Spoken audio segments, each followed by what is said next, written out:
Tonight, witnesses say a man under arrest in Kingston was coughing and spitting on food at the grocery store before then starting a fight with store workers and shoppers.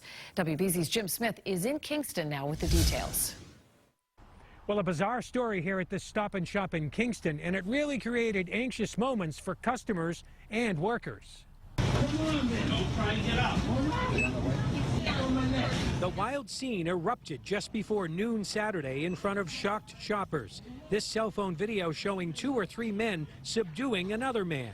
Kingston police were told a 65-year-old man from Duxbury was coughing and spitting and became confrontational with staff and witnesses. The man who took this video posted that the man was coughing and spitting on the produce, but the police news release doesn't say what he was targeting. Hours later, other shoppers could only shake their collective heads. Odd behavior for people.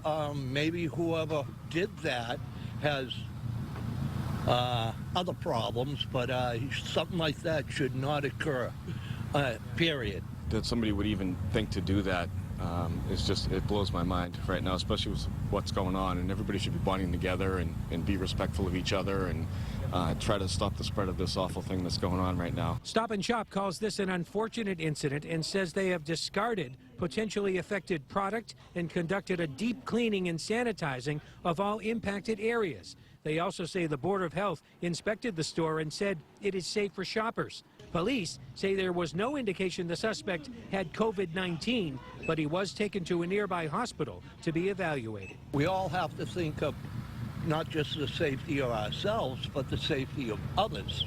Times are definitely crazy, and I think this whole COVID thing is definitely increasing a lot of fears. Kingston police say this man could very well face charges, including assault and battery and destruction of property. He's also banned from this store. In Kingston, Jim Smith, WBZ News.